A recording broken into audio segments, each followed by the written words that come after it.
lucky. You're lucky. He's lucky. I'm lucky. We're all lucky.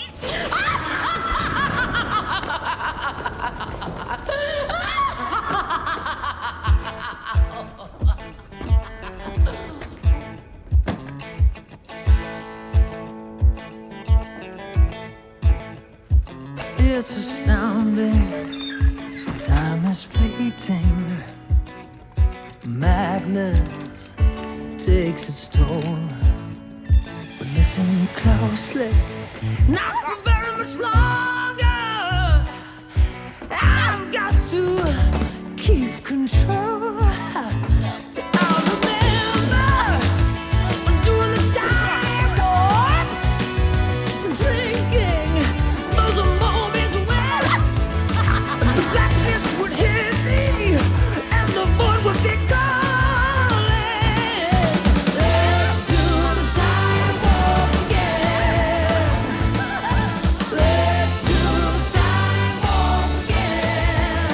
Just a jump to the left and a step to the right. Put your hands on your hips, keeping your knees in tight. But it's the pelvic thrust that really drives you insane. Let's do the time warp again. Let's do the time warp again. It's so dreamy.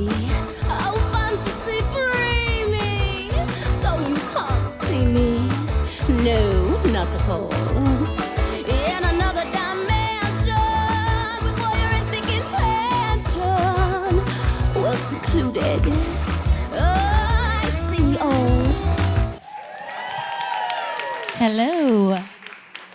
Guys, we all matched today just for you and for Rocky Horror. Guys, how many out there of you are Rocky Horror Picture Show fans? Yes. This is so exciting, and I saw the event, and it is incredibly amazing. So much fun. Tell me about being a part of this project, and were you guys nervous at all to kind of take this on? I mean, it's a cult classic. Definitely. Yeah, I saw it for the first time when I was in 5th grade, and I immediately became obsessed with it. And then I went to my first midnight showing when I was 15. I got all dressed up and everything. So I've been a fan for a long time, and to actually be a part of it is so surreal. I feel like when we were on set, there were so many pinch me moments where I was like, this is actually happening. This is crazy. It was definitely unreal, right? I think when we especially, well, for me, the same thing. I was in elementary, probably around 8 years old. My mom was like a club kid, so she told me about it early on, and I saw it at home. And later, you know, as a teenager, but now, like, watching it now, I completely understand what it's about. You know, when you're younger, it's just a musical, you know, movie that you're watching. So it was fantastic back then, but now I totally get even just what the story is. But yeah, it was surreal. I think when we heard Tim Curry, well, for me, Tim Curry, I'm sure for all of us, I know that, Definitely. was a part of it and giving us the seal of approval. That was like, oh, that was one of the things that was like a, oh, okay, thank goodness moment. Yeah. Because it was like, you know, we want to pay homage to the original and at the same time, like, pay respect to it because it's so good. Yeah, definitely. And was that nerve-wracking to have Tim Curry, like the original Frank-N-Furter, there on set? That must have been wild. It was. I mean, it must have been really nerve-wracking for Laverne. I mean, I remember being at, the first time we had rehearsals in LA together, we were at a piano, and it was me, Laverne, and Reeve, and Tim Curry. And I saw Laverne sing Sweet Transvestite in front of Tim for the first time. Oh, I didn't see that. Oh, I don't know if you were there that day. I missed it, no. Yeah, but that was an amazing moment. And you could tell she was so nervous, but Tim was really sweet and was like, gorgeous. That was a gorgeous job. Love that. And yeah, so I think that he's such a sweet man and was super supportive of us. And he always wanted to be at rehearsals. Like, he loved being around us and watching the process and being a part of it. So that was cool. Yeah. Yes, guys, he does make an appearance in this film, so it's so exciting. Plays the narrator. So he switched roles now. Laverne Cox is Dr. Frank-N-Furter. Yeah. She does a fantastic job. She's incredible. Yeah, I wanted to talk a little bit about Laverne because she really is so great in this role. It's kind of like it was made for her. Tell me about being on set and watching it all unfold in front of your eyes. And was she nervous at all? Did she tell you anything about She was focused. Yeah. I'll tell you that. That was one thing, one great quality about her. Not only is she taking on this role, but she was so focused from beginning to end. I mean, I met her actually at rehearsals. So when we started doing dance rehearsals in Toronto was when I first met her, and most of the cast actually.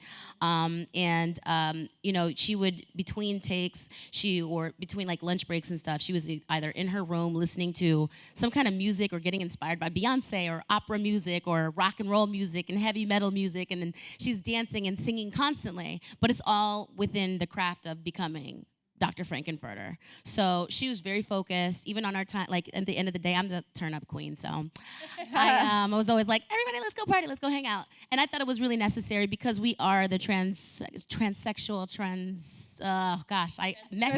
Transylvanians. Yeah. And I think as the Transylvanians, especially Riff Raff and Magenta, they have a bond between each other. And then we're embracing and kind of like opening them up in this world too. So I thought it was really cool for us to unite and like really get together. And then we had our special nights where we would get Laverne out. She'd come to dinner and she'd come have a good time with us. Yeah. Were you at these wild nights? Because your character is not as wild as the rest of them. A few of them, yeah. A couple we had of some them. good times. I think some of the wild nights for Victoria were the nights that we were just up all night filming and we're playing. What are those games? Heads that we play? Up. I got everyone You guys ever addicted to play Heads that? Up. We That play a game lot on of my Heads Up. phone. That's pretty Because wild. we did a lot of night shoots, and so we at 4 o'clock in the morning, and we were all trying to figure out how to stay awake. And Heads Up did the trick. Exactly. And so, Victoria, you played Janet, which of course was played by Susan Sarandon. Did you kind of go back and watch the movie? And what was your audition process like to nail the role of Janet? Yeah, I watched the movie a few times. I didn't want to watch it too much because I didn't want to copy what Susan had done. I wanted to still keep it fresh in some ways and be able to make new choices. And I'm totally blanking on the second part of your question. Audition. Did you have? Oh, the audition. Yeah.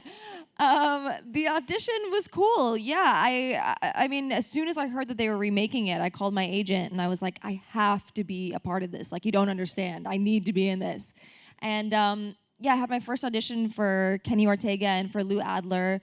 And I sang a little bit of X's and O's by Elle King, and I did a few scenes. And then I got a screen test, and for the screen test, I had to sing with a bunch of Brads that we had to do over at the Frankenstein place. And I actually was so sick. I had just gotten this stomach flu. And I hadn't been able to eat that whole day. And I didn't know if I was going to be able to make it to the audition, let alone sing and give a good audition. But I pushed through it, and it ended up working out, and it was really cool. At an audition. Did you have that experience rough. at your audition? You're Magenta in this, by the way. I have a very fortunate, very story. For me, I was actually working on a show on Fox called Grandfathered, and so I was actually shooting Grandfathered, and I guess there was an audition process for everybody for all the characters, and I guess they were having trouble maybe finding the perfect Magenta, and I guess between Kenny Ortega and some of the dancers, they were just really trying to find people who would be perfect for this role, and I guess he came across a couple Dip It Low videos and a couple, he found out my name was Tina Turner. No, and he got to it, and I was very fortunate. I actually just received a phone call with the opportunity to be offered for the role. So I'm so blessed to have had that opportunity, and that he saw that vision in me through whatever else is out there. So yeah. I got lucky. Tell us about that cackle that you let out a couple times. The cackle is real. That laugh, you'll hear it a lot throughout the movie, but it's funny. It was kind of like a happy accident that happened. I was gonna laugh, because that's how that's part of the role, is those moments. But my laugh really came from just being in the role, and I actually got a headache a couple times because it's big, it's loud. I could do it, but you want to do it? Do it. You're lucky. He's lucky. I'm lucky. We're all lucky.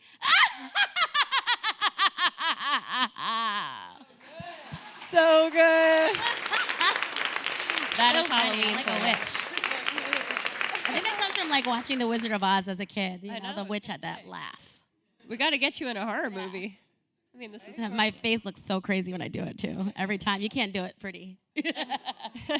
What was it like for you to work with Reeve Carney, who is an incredible musician? You guys are a great pair in this. I love Reeve. I actually have known Reeve since we were teenagers. So funny coincidence, we knew each other as teenagers. His brothers and his sister went to school with my sisters when we were younger. So we'd known each other in slight. I kind of like had hung around him like maybe once or twice. But when we came on board and started working together, man, I mean, between the look, the voice that he does, everything, he is so perfect for playing Riff Raff.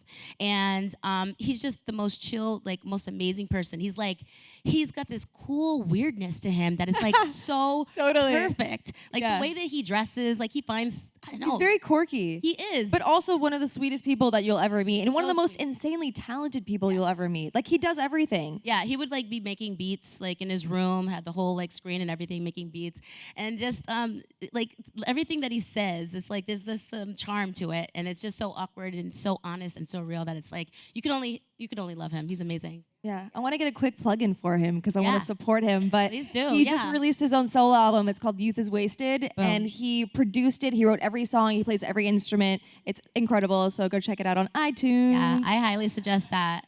He's got that voice. That voice of his is just so incredible. good. Yeah. Ridiculous. You guys are great co-stars. Reeves, like, yes. We really, we really support each became other. a family. We really support each other ever since, and sometimes when you finish a film or a TV show, no matter how bonded and close you are, like when you're done, you're done. You're like, okay, I'll see you guys later. We got to get together for lunch. You kind of say that, but then life just gets really busy. But I think with us, we connected so much emotionally and just had so much fun together going into this that, and the end result was we've continued to we go to each other's shows, we support each other, we have fun, we go, let's go have brunch, let's go do lunch, let's go see so-and-so. So we're all very much still a part of each other's lives, and we really did build this little family. It's kind of cool. It's a great cast. And we also have Ryan McCartan and Stas Nair, two very good-looking guys that you got to work with, Victoria. Not too bad on the eyes, yeah. What was it like to kind of get into this character, and especially with Brad and Janet being kind of separate from this Rocky Horror world? Yeah, I think working with Ryan was really great. I feel like we had a really great chemistry, and getting into the mindset of Brad and Janet, I think it actually really wasn't that hard to do because everyone else around us was so good, and our dancers, the Transylvanians, did such an incredible job. I mean, they really make that whole world come to life, and so it was so easy to play off of everyone, and Laverne is so great and so expressive, so there was so much to always react to. So it was just a lot of fun. I love a lot of the reactions that all the guys kind of make. They're really small little quirky moments that you'll see when you're watching the film. But like with Ryan, when he's just kind of realizing and coming to his, coming to himself. Yes. When Brad eventually becomes Brad, it's just these little moments where you just see the changeover, and it's just really little small clicks. It's it's kind of quirky too. So it's Yeah. cool. Yeah. And were you guys nervous at all to take on the vocals of these iconic songs? You're both very accomplished singers.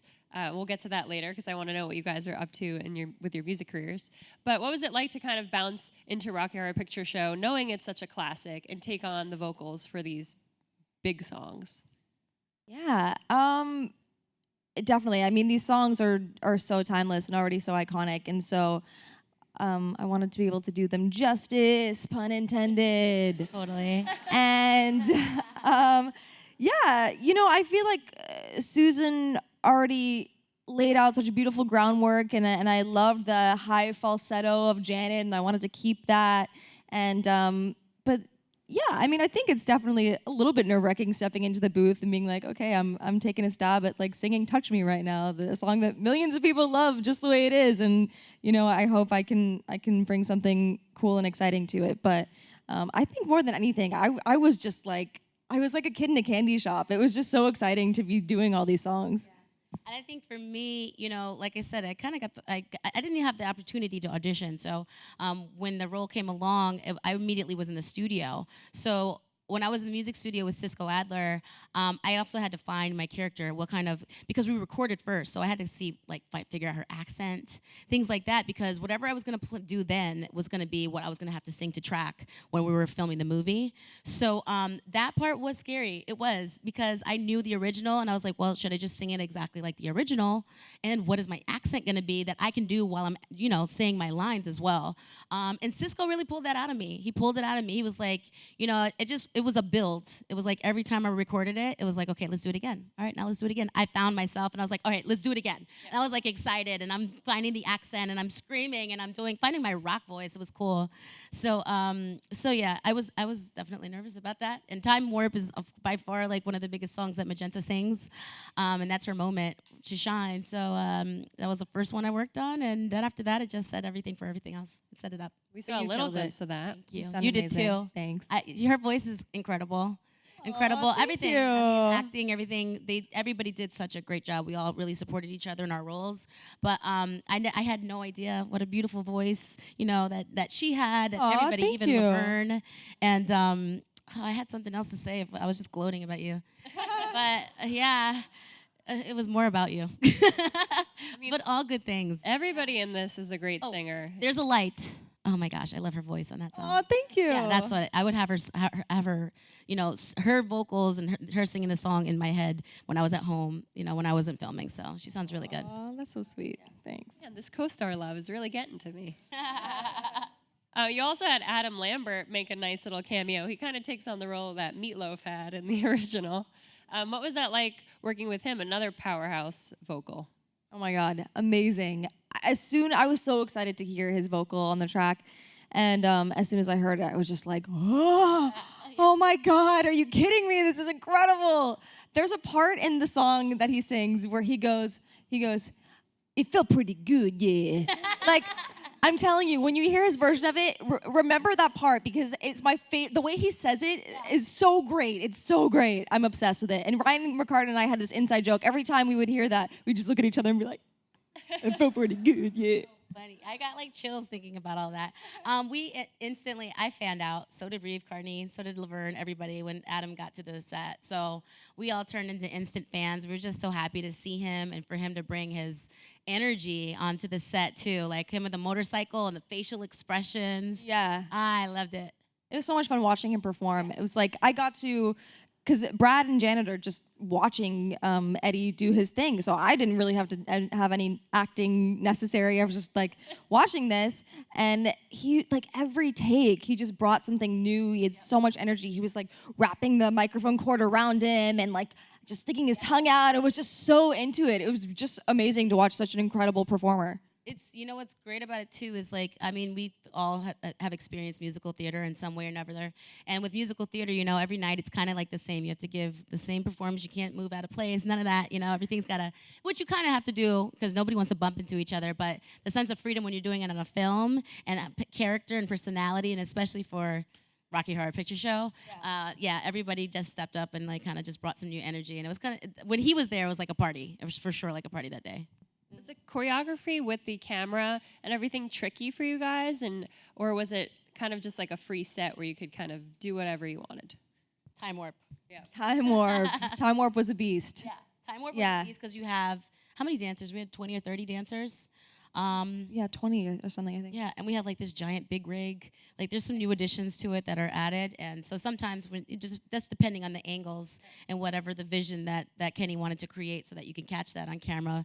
We had to do it a couple times every now and then, but it was pretty perfect by the time we got to filming. There's been this huge thing with live musicals being aired on television. Were you guys more excited that it wasn't live to take that pressure off? Yes. Are you kidding me? Yes. Of course. I found out 3 days before it wasn't live. I literally thought I didn't know. I literally, on Friday, I found out I was going for whatever period of time, and I was like, is this live, or is this, how is this done? And they're like, no, this is a movie. You're doing a reimagining of the movie. And I was like, oh, thank God. Seriously, I don't know how you could do this show live. It would be a lot. It would be a lot, and I don't know how much you have to censor. Yeah, right? I know. And because I was thinking if you guys did it live, because a whole a big part of Rocky Horror Picture Show is the fact that the audience kind of plays into it, and it's about the interaction and, you know, these midnight showings when everyone's acting out themselves. Was there ever discussions to kind of bring the live angle both ways, like do it live and then have a live studio audience? No, I don't think they were ever thinking about doing a live studio audience. When you see the movie, you'll see how Kenny really incorporated the fans and the call-outs as like a character in the movie, which is so cool because you're like watching a movie, you're like watching people watch a movie, and yeah, I don't know, it was really awesome. Yeah, I thought it was cool that they definitely they made sure that the fans felt that they were just as much a part of this, and that's the reason why this movie has lasted 40-something years, you know. So they implemented some really cool scenes throughout the movie where it's like she said, it's the fans watching the movie but doing the call out moments. So it's And you're watching the movie, yeah. so it's a cool experience. Yeah. And also we have Sal, I can't remember his last name right now, He who's the president of the Rocky Horror Fan Club. He actually, in the very beginning of the movie, he's the photographer that says, okay, all the family or something children get together, and he's the one that takes a picture, so that's a fun fact. Awesome. Yeah. So, you know, 40 years since the original Rocky Horror, how does this movie sort of bring it to modern times? And what did you guys feel that, you know, in 2016, how will this be relevant for audiences? It's brighter, lots of colors. Yes, I very mean, colorful. yeah, Magenta has magenta hair now. Yeah. I think he just wanted to. I think Kenny wanted to bring, you know, to people's home and Lou and everybody a magical moment on television. It's a special event, and it's such a great time in the year because it's like everyone's thinking about costumes and Halloween, things like that. Yeah. So yeah, I think same script, Yeah. new people playing the roles. New choreography. Yeah, there's a little New bit costumes. more. Yeah, new costumes, a little bit more to the time warp, just slightly. It's very slightened. Also, I would say the original, when it was made in the 70s, it was a very small budget. It was. And we had a pretty healthy budget, which was nice to be able, you know, as far as visual effects wise, to be able to use that, and just all around it kind of amped up the production. How long did this take to shoot? You guys were up in Toronto, you said? Yes, that was 35 days of shooting, right? I think so. 35 shoot days, and I think for 4 weeks, maybe 4 or 5 weeks, we were rehearsing. So Yeah. yeah, 35 days. Awesome. How was it up in Toronto to film? Great. I love Toronto. It's really beautiful and clean, and it was really cold. It is. It's a very clean place. It's like the I new loved it. place to shoot things, though. Did you guys bump into any other people filming up there? I did actually. Yeah, you did too, right? Yeah, I did. I did bump into a few people. That was cool. Yeah, they film a lot of TV shows. I bumped into my friend Cal Penn. He's shooting a TV show. A lot of people actually. But I love Toronto. I love it. It's a great city. The Yeah. people are so nice. Yes. You know, it's Such funny. nice people. Yeah, they're so nice. Like you'll get in a cab and they'll ask you about Toronto. I'm like, it's so nice. And the cab driver will actually kind of get upset because he's like, that's the only thing anybody can say. I was like, it's better to say that there's nice people than mean people. But I'm like, everyone is so nice. I discovered a lot of the town by foot, which is great. Yeah. And you got to turn up in Toronto? I turned up. They have some good drinks. I also gained some weight because of the drinks and the food. It's so good. So good. I did. I had to come back. It took me a while to work it off, but it was good. It was worth it. Yep. Well, I want to ask both of you about what's ahead for you guys with your music, because this is definitely going to give fans a little taste into your voices again, and I'm sure people are going to be like, when is the next album coming out? So why don't you girls talk about what's to come? Well, on the acting side of things, I have a holding and development deal with Fox, which is exciting. So to do some type of show, I'm not sure exactly where it's going to lead me, but that'll be fun. Yeah, and then as far as music goes, I kind of took a little bit of a break because I was focused more on acting, but just recently I've started writing again and getting into the creative process and recording, and that's been really fun. And I feel like fired up again to get my music out there. So soon enough.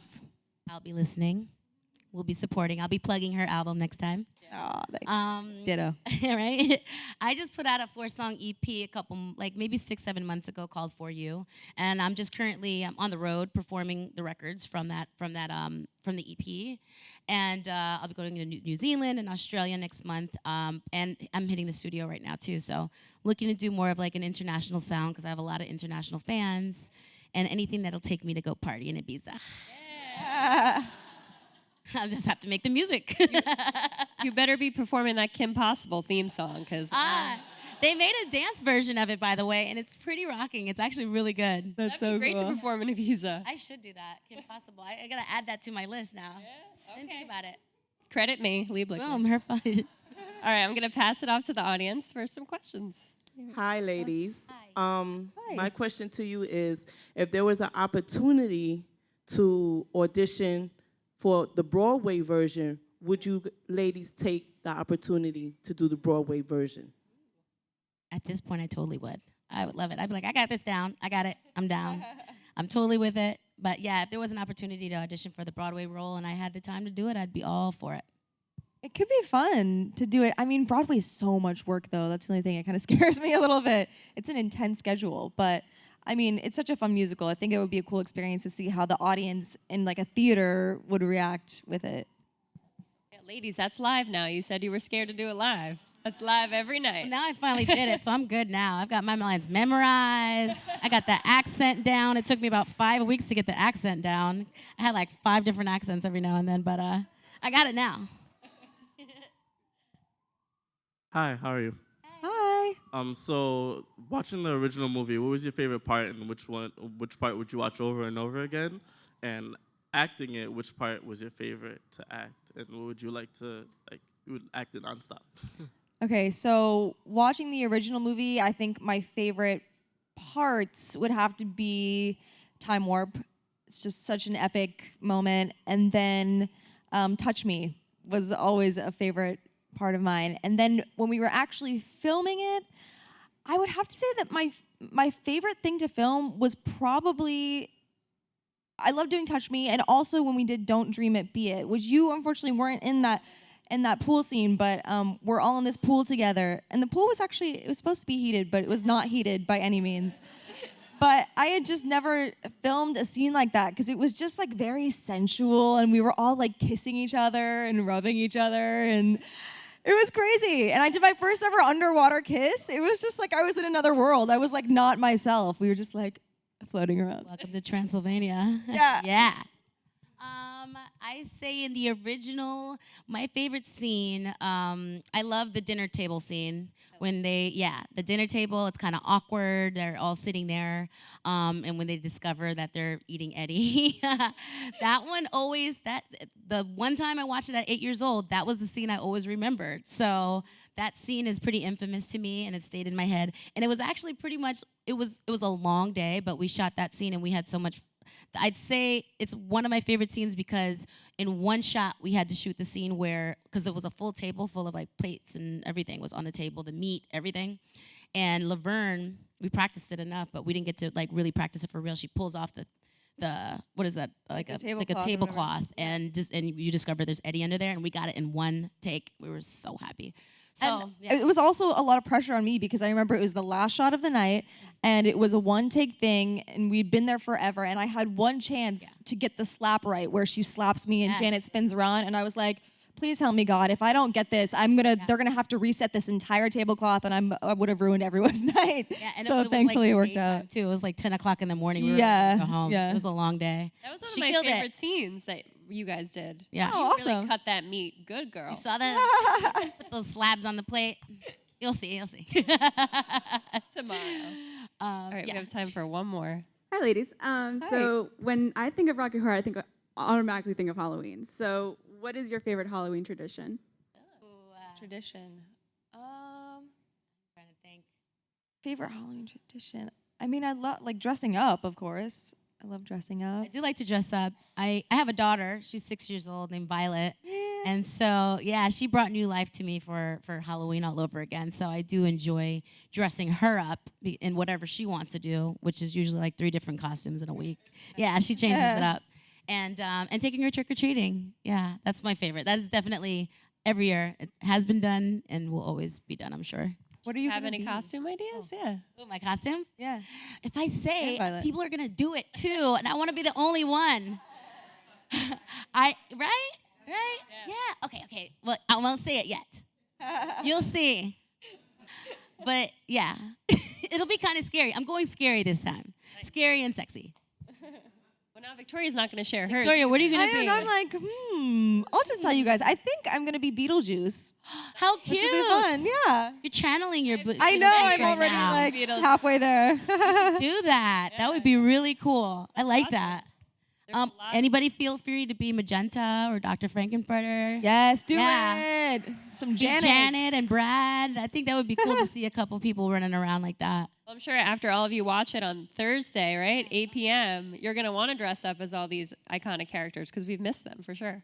Yeah. Well, thank you, ladies, so much for being here. We can't wait to watch it. Thank you. And thank you, guys. Thank you. Thank you. Thanks, guys.